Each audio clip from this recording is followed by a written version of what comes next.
c'est quoi la plus-value d'un senior que tu donnerais aux entreprises? Il y en a plein, évidemment, c'est de l'expérience, expérience en sens compétences, Mmh. expérience en termes de gestion de conflits, en termes de communication. Aujourd'hui, en fait, on se rend pas compte, mais une carrière professionnelle riche de 20, 25 ans, 30 ans d'expérience, c'est un atout, en fait, pour une entreprise. En termes de management d'équipe aussi. Oh yeah, I know this one. Ça y est! On l'a fait! Voici là, je suis trop content de te voir ici. Ouais, c'est très contente. Bon, t'es venu à Dunkerque, tu te rends compte, t'as fait la route, t'as pris le train et tout. Franchement, je suis trop heureux. Alors, comme t'es venu jusqu'ici, j'ai décidé, dans le grand écart, de faire une introduction de ta personne. Waouh. Tu me permets ou pas? Ouais, let's go.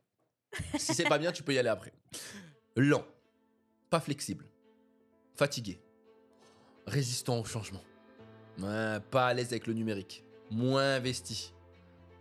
On peut pas vraiment compter sur eux. Et puis ils coûtent cher.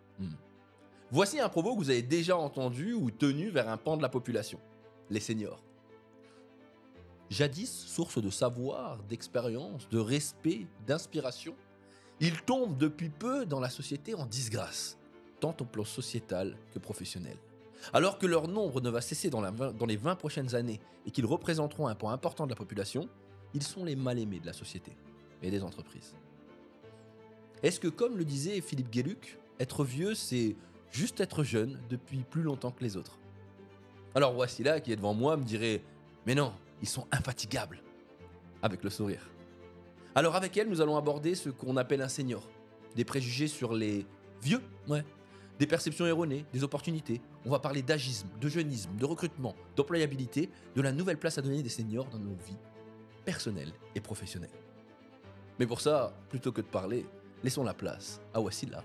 Bonjour madame. Waouh, bonjour. T'as aimé ou pas? J'ai adoré. Je t'emmène avec moi dans mes rendez-vous clients. Ah, yes. On commencera comme ça. Mais je sais pas si je commence comme ça ou je dois dire bonjour madame la leaduse.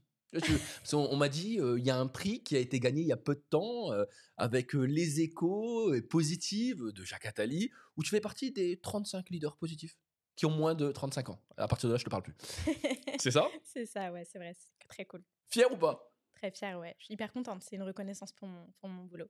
Bon, j'ai besoin de voir parce que là, on t'a donné un prix, mais moi, j'ai besoin de vérifier ça. Donc, je te pose 3 questions pour te présenter à la caméra. Pression. Pression. La première, qui es-tu? Alors moi, je suis Wassila, je suis la fondatrice des Infatigables et c'est une start-up qui lutte contre les discriminations liées à l'âge et qui accompagne les entreprises à mieux valoriser leurs talents seniors. Pas mal. Deuxième question, de quoi es-tu convaincu? Je suis convaincue qu'il faut changer le regard que l'on porte sur les seniors dans notre société. Durablement. Durablement, le mot est important. Ok. 3, alors cette fois-ci, je te pose pas de questions, je te dis 3 mots. Tu dois me trouver le lien entre les 3 mots et m'expliquer pourquoi. Choumicha, C'est ma infatigable grand- et valeur.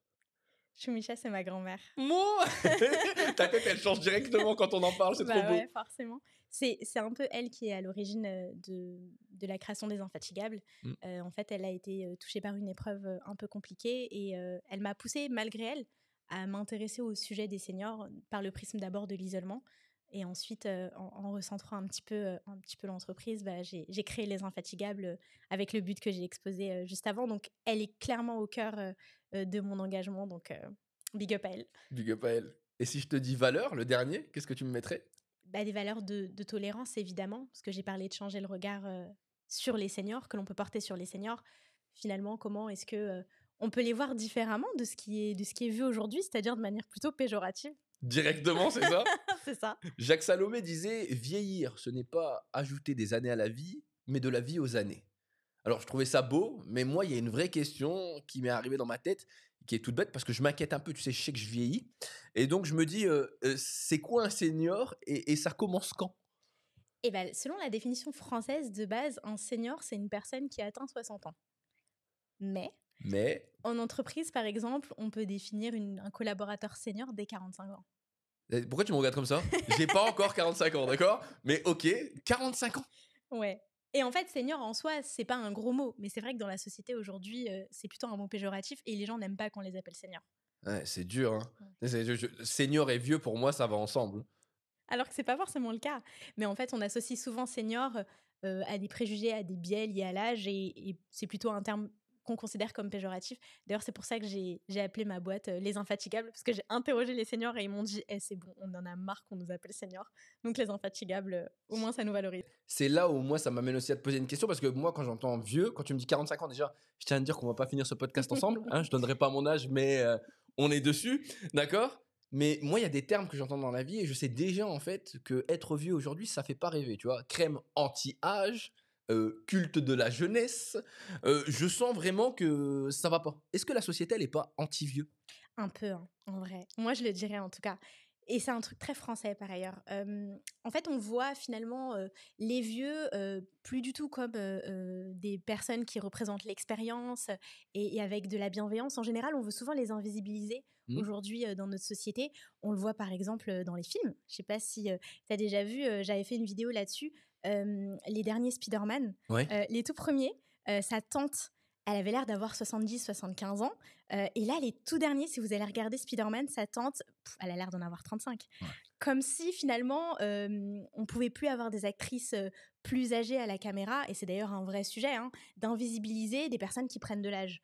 Comme Hmm. s'il fallait qu'on ne les voit plus et qu'on les cache. Mais c'est fou ce que tu dis parce qu'on le voit vraiment dans les films, même les personnes âgées, pour faire les personnes âgées, ils prennent des gens plus jeunes parce qu'ils veulent pas montrer en fait les personnes qui ont de l'âge. C'est complètement dingue. Ouais, c'est dingue et c'est ce que les actrices, c'est ce dont les actrices se plaignent. Il y a aussi les journalistes. Moi, j'ai lancé un podcast qui s'appelle Ne me parlez pas d'âge, justement, où j'ai voulu mettre en valeur des personnes qui sont arrivées dans des domaines où on les attendait pas, Ouais. malgré leur âge.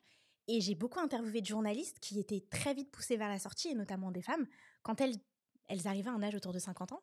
Ah, tu vois, c'est méchant, mais quand tu me dis ça, je pense à Claire Chazal, tu vois, Ouais. qui a dû refaire sa carrière sur YouTube. C'est Mais il y en a clair. plein d'autres. Je sais que dans Les Infatigables, t'as un de tes premiers épisodes que tu avais dans Ne me parlez pas d'âge, c'était avec un journaliste ou une journaliste. Ouais, c'était Patrick Montel. Et en fait, il était commentateur sportif sur France Télévisions. C'est celui qui a commenté tous les JO, des grandes compétitions. Et en fait, à partir de 61 ans, il me semble, du jour au lendemain, il s'est fait virer. Et il l'a super mal vécu parce que c'était un métier passion et il a senti qu'on le faisait par rapport à son âge et que on ne pouvait plus en fait. Il appartenait finalement au passé. Et ça, psychologiquement, c'est hyper dur. Aïe, t'es en train de me dire en fait que quand on vieillit, on appartient au passé, on fait plus partie du présent et on est encore moins dans le futur, c'est ça? En tout cas, ça, c'est ce que j'essaye de combattre. Bah alors là-dessus, quand tu me parles de ça, c'est marrant parce que, tu sais, moi, je fais toujours le lien avec les discriminations. Tu sais, il y a le racisme, le sexisme, l'origine, l'handicap, l'orientation sexuelle, religieuse. Tu sais que dans diversité, on fait attention à tout ça. Mais selon l'article 221.1, oui, j'ai regardé le code pénal, l'agisme est l'une des 25 discriminations reconnues et interdites par la loi. D'ailleurs, toi, ça consiste en quoi l'agisme? Parce que moi, j'ai vu ça, je me suis dit, bah, c'est lié avec les seniors, c'est la jeunesse, c'est quoi? En fait, finalement, c'est tous les préjugés et les biais que l'on peut avoir liés à un âge sur une personne. En fait, tout le monde est concerné dans la société. Ça peut être, en effet, j'ai 55 ans en entreprise et je commence à être considérée comme pas flexible, pas à même de découvrir de nouvelles technologies. Mhm. Mais ça peut très bien être aussi, je suis une femme de 38 ans et tout le monde me demande pourquoi je suis pas mariée et pourquoi j'ai pas d'enfant. Ah, donc tu veux dire que là-dessus, en fait, c'est tout ce qui va toucher tous les clichés qu'on pourrait avoir par rapport à n'importe quel âge. Exactement. Mais alors que tu sois senior ou jeune, c'est la même chose? C'est agisme dans les deux sens ou il y a un autre terme? Il y a aussi le jeunisme Le pour les jeunisme. plus jeunes, mais de manière générale, ce qu'on dit surtout sur l'agisme, c'est que c'est vraiment tous les stéréotypes, tous les biais et toutes les attentes qu'on pourrait avoir qui nous permettent finalement, à tort, hein, de Hmm. classer les gens et de mettre les gens dans des cases. Allez.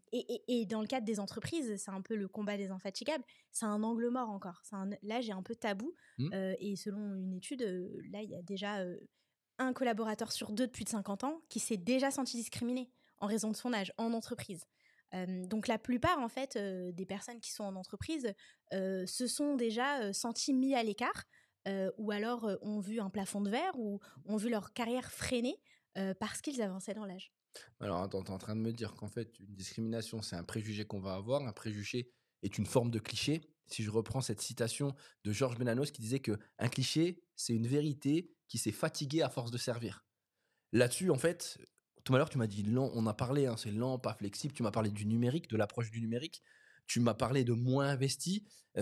Concrètement, toi, tu es d'accord avec tout ça? Est-ce que tu penses véritablement que, je sais que tu combats ça, mais on peut le penser, tu vois? On peut se dire que bah, c'est pas faux en même temps. Non, pas du tout. En plus, moi, j'étais de base, donc j'étais consultante en transformation digitale et j'ai pu le constater en fait. J'avais des collègues qui avaient la cinquantaine, qui avaient passé le prochain poste et qui justement étaient vus. Et là, on va tous les dresser, en effet. Donc il n'y a pas flexible, plutôt râleur, plutôt pas volontaire, pas motivé et en effet incapable d'apprendre de nouvelles choses. En fait, c'est totalement faux pour une simple raison déjà, c'est que le groupe senior n'est pas un groupe homogène en fait, c'est un groupe très hétérogène et finalement chacun a ses spécificités et nous évidemment on le combat chez les infatigables. Ce qu'on dit c'est que c'est des idées qui sont reçues, tout comme on va avoir des idées reçues sur les générations Z. Qui veulent pas bosser, qui sont hyper à l'aise dans le numérique. Exactement, qui sont un peu insolents, ce qu'on le voit beaucoup sur les réseaux sociaux. En fait, c'est des préjugés et le problème que nous, on constate, c'est que les générations Z, on se dit en entreprise, ouais, mais quand même, il faut qu'on les garde parce qu'ils sont jeunes, etc. Donc, en fait, ces préjugés-là, on essaye de lutter. En revanche, pour les seniors, là, on les pousse vers la sortie et c'est le problème. D'accord, ok. Avec ça, on va le garder pour après parce que j'ai plein de questions à te poser là-dessus. Mais en fait, quand j'y pense, c'est un paradoxe que tu es en train de me dire. Parce que est-ce qu'être senior aujourd'hui, malgré son expertise et son expérience, ça peut être un frein à l'embauche? Tu sais, c'est là où, maintenant, je suis plus vieux, je l'ai compris tout à l'heure, je rentre bientôt dans la case senior. Moi, on me disait quand j'étais jeune, il te faut de l'expérience et c'est ça qui va faire la différence. Quand tu as 50 ans, à 50 ans, tu as l'expérience qu'il faut, tu as l'expertise. Comment ça se fait qu'aujourd'hui, ça devienne un frein à l'embauche pour ces gens-là? Mais c'est un vrai sujet. Et d'ailleurs, il y a une dernière étude de l'APEC qui dit que quand tu as plus de 50 ans, tu as 2 fois moins de chances de décrocher un entretien, en fait. Et la France est le mauvais élève en Europe sur le sujet du taux d'emploi des seniors. Il y a plein de raisons à ça. Évidemment, on revient toujours aux préjugés liés à l'âge. Un des sujets des seniors, c'est qu'on considère qu'ils coûtent cher, finalement. Ils coûtent cher et par ailleurs, ils sont moins flexibles dans de nouveaux postes, donc moins flexibles pour apprendre de nouvelles choses. Et donc, par ailleurs, en interne, certains managers ont peur, en fait, de manager des équipes de personnes plus âgées. Et donc, ça va être un frein à l'embauche pour ces personnes-là. Et c'est tout à fait dommage parce qu'aujourd'hui, tu l'as très bien dit, ce sont des collaborateurs qui ont énormément d'expérience et ça doit être valorisé. Mais alors, de quoi les entreprises, elles ont peur par rapport aux seniors? Tu vois, tu me parles de ça, de ce coût déjà en premier lieu. C'est dans quelle mesure, en fait, un senior trouve plus d'utilité pour l'entreprise? Normalement, si je ne me trompe pas, un senior a énormément d'expertise, il est bon, il coûte cher, mais en soi, c'est ce qu'on va chercher. C'est la plus-value de l'entreprise. Pourquoi aujourd'hui les entreprises ne sont pas capables de le voir? Je sais pas, c'est un vrai point. En tout cas, nous, on essaye de leur faire ouvrir les yeux. En effet, les préjugés, on l'a dent dure. Moi, je prends aussi l'exemple des discriminations à l'embauche liées à l'origine ethnique, par exemple. On se pose encore la question, c'est-à-dire qu'on a des domaines où on n'arrive pas à recruter. Et pour autant, à CV égal, quand on va avoir un prénom à consonance étrangère, ça va être plus compliqué. Je pense que les entreprises, elles ne le voient pas aussi parce que, je l'ai dit tout à l'heure, parfois, c'est juste un manque de compétences managériales. C'est-à-dire que arriver avec quelqu'un qui a peut-être un peu trop d'expérience et un peu trop sûr de soi, ça peut faire peur. Ouais. Et c'est un peu le cas des profils plus seniors, on va dire.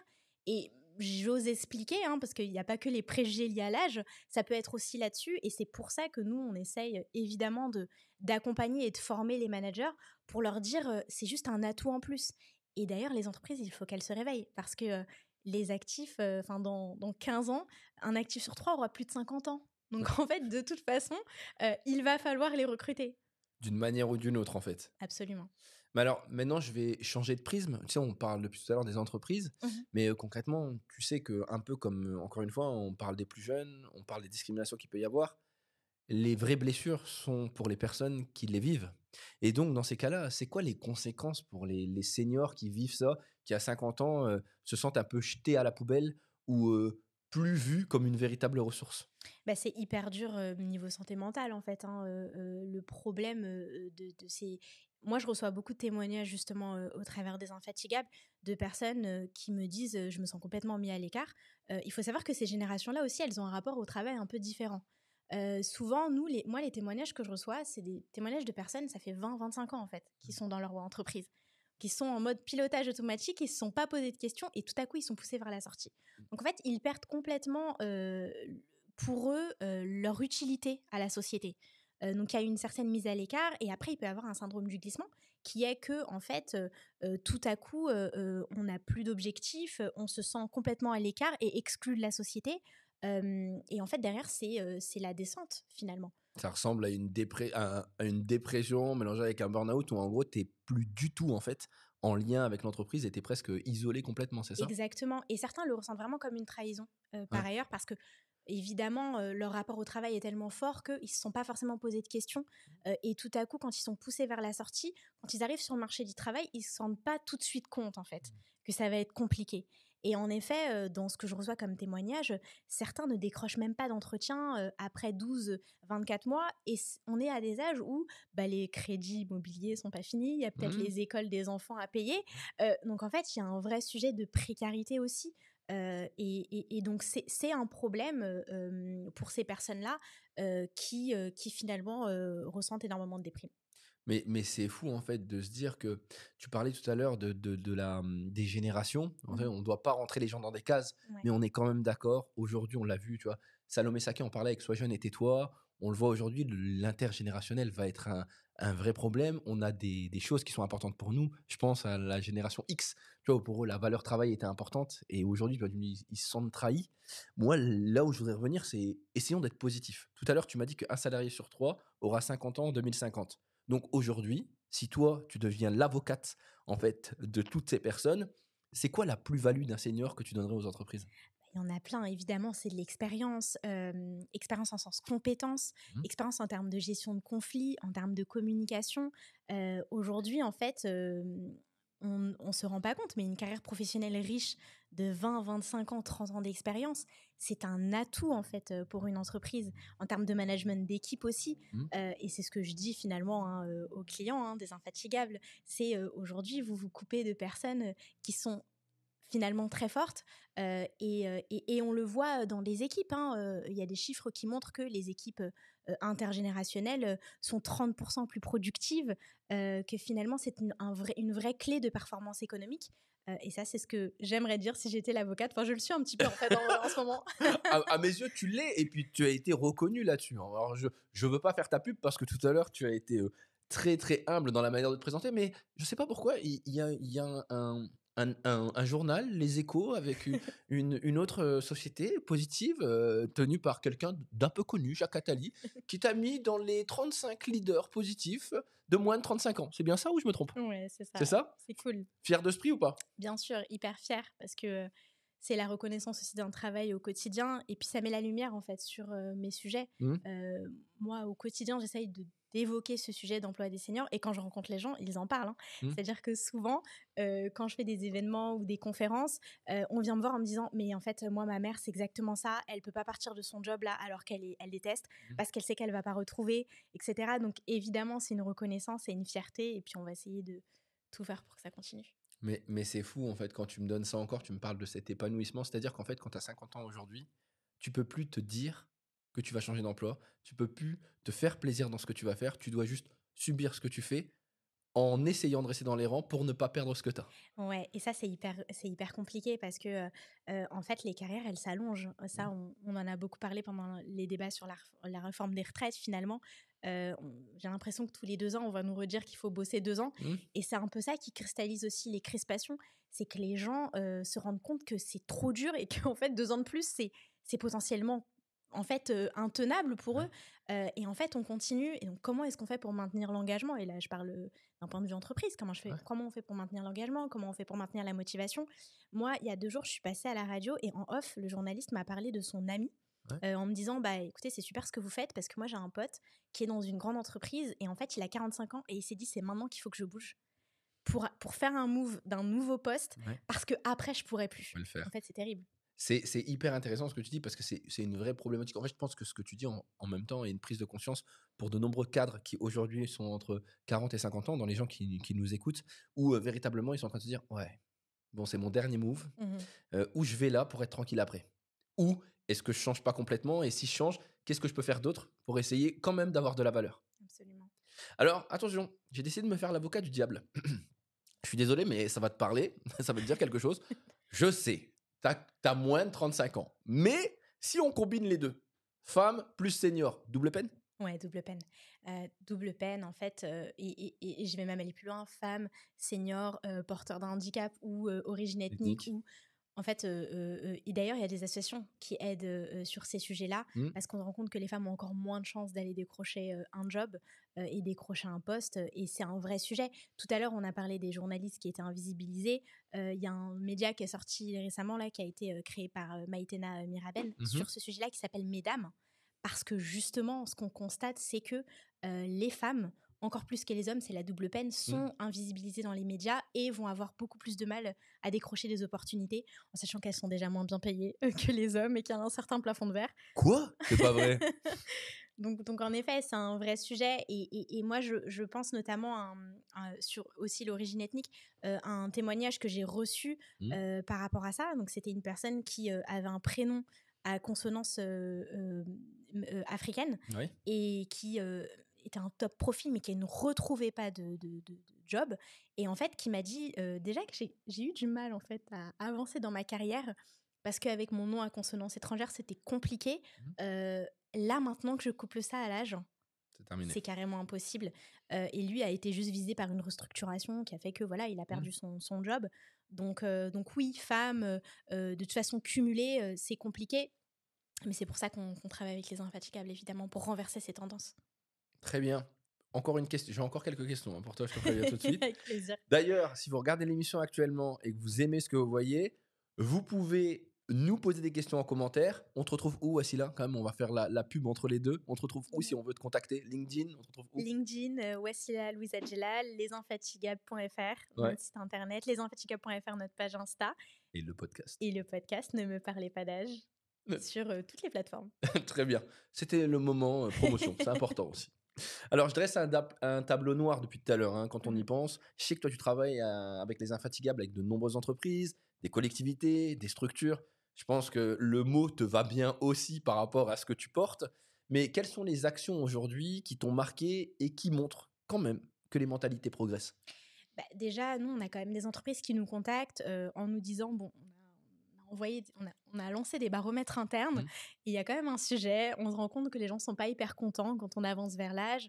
Donc déjà, le premier sujet, c'est que il y a quand même beaucoup d'entreprises qui commencent à mesurer. Ouais. Parce que, on l'a très bien dit, on a beaucoup travaillé en entreprise sur l'égalité femmes-hommes, sur le handicap, etc. Et l'âge, c'est encore un peu un angle mort. Donc elles se saisissent déjà du sujet. C'est la première chose que j'ai constatée. Et souvent, elles nous contactent aussi pour faire des diagnostics, des focus group, et finalement ressortir un peu des tendances de ce qui va et ce qui va moins dans l'entreprise par rapport à l'âge. Ça, c'est plutôt cool.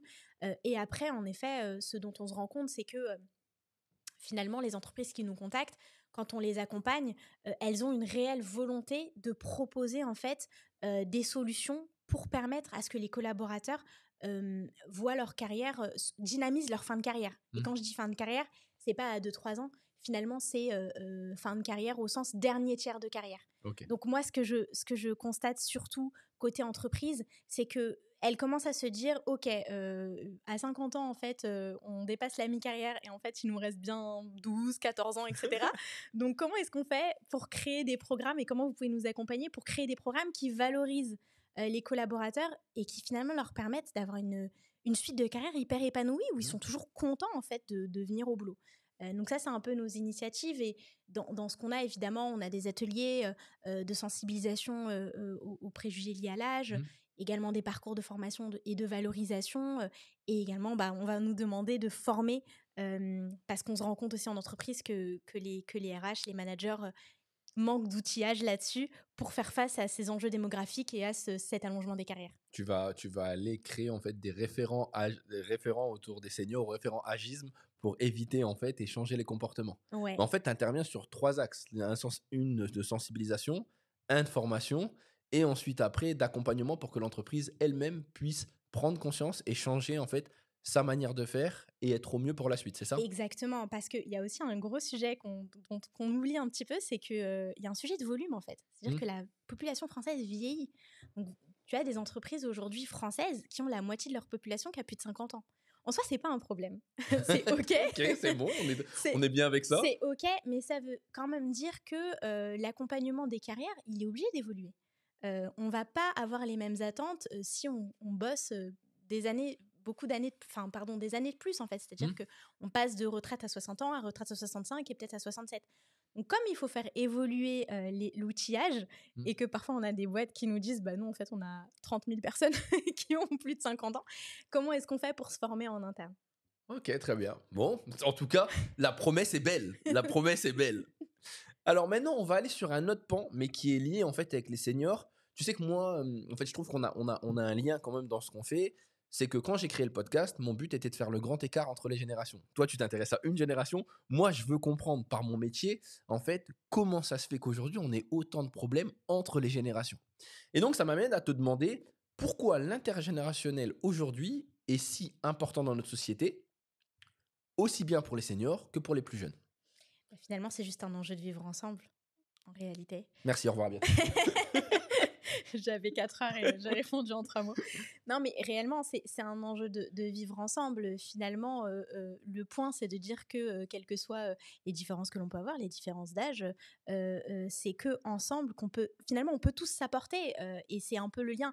Moi, je suis contre, de toute façon, ce sujet de dire que les générations Z pensent un truc, les générations Y pensent un truc, les seniors pensent un truc, etc. Parce qu'en général, c'est faux, finalement. Et on le voit très bien. Il y a de plus en plus d'initiatives qui favorisent l'intergénérationnel. Chez les seniors, je pense notamment à la colocation intergénérationnelle. Aujourd'hui, vous êtes capable de pouvoir louer une chambre à un étudiant. On ouvre aussi les maisons de retraite. On met des crèches parfois maintenant dans des maisons de retraite. En fait, il y a quand même un sujet et une volonté, et c'est un peu le mot positif finalement, quand on voit le verre à moitié plein. Il y a un vrai enjeu et sujet et volonté des gens de continuer à échanger malgré l'âge et puis de dépasser ça. Nous, sur Instagram, on fait beaucoup de vidéos là-dessus.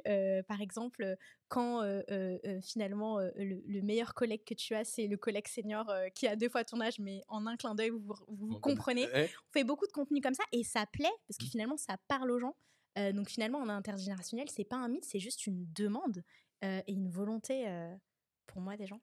Mais c'est compliqué quand même, je vois encore aujourd'hui. C'est un point qui est super positif, mais on voit que tu me disais, ouais, il y a des choses qui sont communes.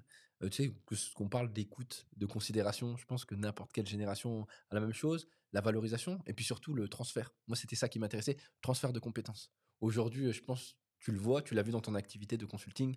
On sait qu'aujourd'hui, en fait, il y a des gens qui vont partir en retraite. Ouais. Il y a des gens qui sont vieux mais qui ont un savoir et on n'a pas été capable, en fait, encore une fois, pour l'instant, de faire le chemin.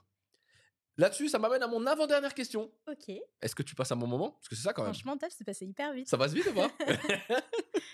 Alors, comment aujourd'hui, toi, tu penses que les entreprises doivent aborder cet aspect intergénérationnel? Et surtout, à quoi ils doivent porter attention ou éviter à tout prix?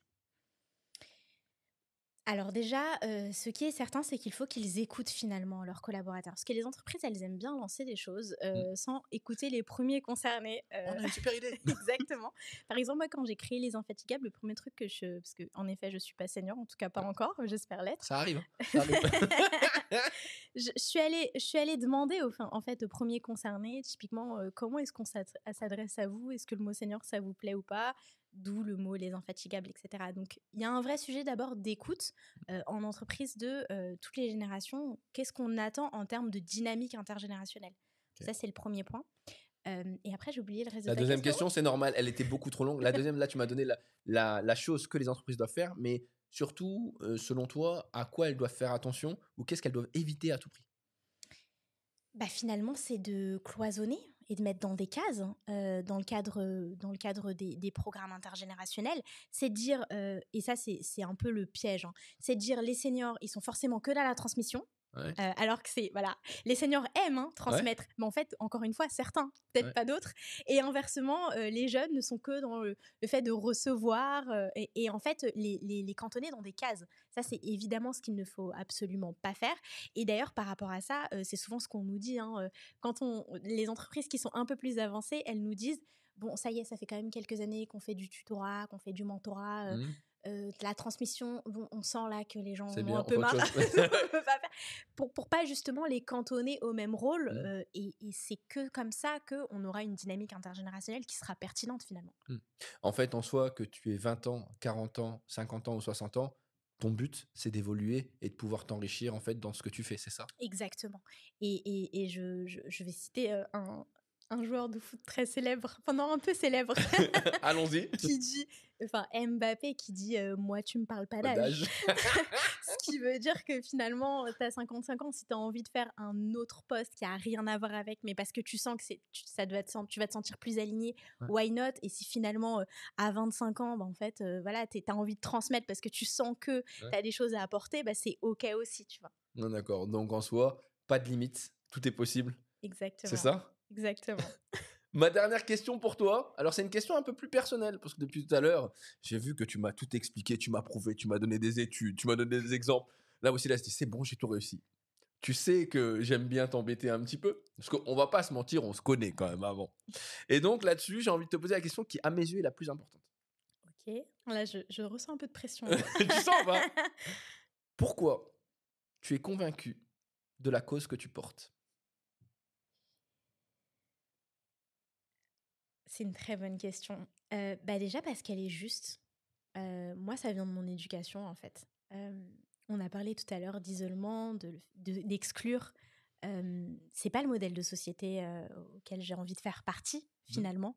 Moi, j'ai été éduquée avec un regard sur les anciens au sens large, c'est-à-dire seniors et plus âgés, quand même assez bienveillant, avec une culture autour de la transmission, évidemment, et du fait de valoriser l'expérience et les années qui passent comme une richesse qu'on va perdre bientôt. Et donc, par rapport à ça, moi, je considère évidemment que ma cause est juste et j'y crois pour cela parce que je me dis que dans une société à laquelle je rêve, pardon, chacun doit avoir sa place et personne finalement ne doit être empêché d'avancer sous prétexte qu'on n'a pas le bon âge, on n'a pas la bonne tête, etc.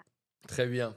Alors, voici là, on arrive à la fin de ce podcast. Je te remercie encore une fois d'être venu. C'est un plaisir. Quelles sont les infos qu'on doit avoir sur toi avant de terminer? Qu'est-ce que les gens doivent savoir sur toi? Où ils te retrouvent? Où ils peuvent te voir? C'est quoi les prochaines actions qui arrivent pour les infatigables? Fais-nous ta news, quoi. Trop bien. Ok, bah let's go. Bah évidemment, on peut me retrouver via ma page LinkedIn et surtout lesinfatigables.fr, notre site internet. Là, évidemment, j'appelle les entreprises si elles ont envie de se saisir du sujet, et il faut qu'elles le fassent. Elles peuvent nous contacter directement sur le site internet. Vous pouvez aussi aller écouter mon podcast, Ne me parlez pas d'âge, parce que là, l'objectif de ce podcast, c'est de mettre en valeur des personnes qui ont su justement lutter contre ces préjugés et ces biais. Donc, j'ai interviewé évidemment des journalistes qui ont potentiellement mal vécu leur mise à l'écart, mais j'ai interviewé aussi des personnes qui ont tout changé à 50 ans pour montrer qu'en fait, on est toujours capable d'avoir plein de vies.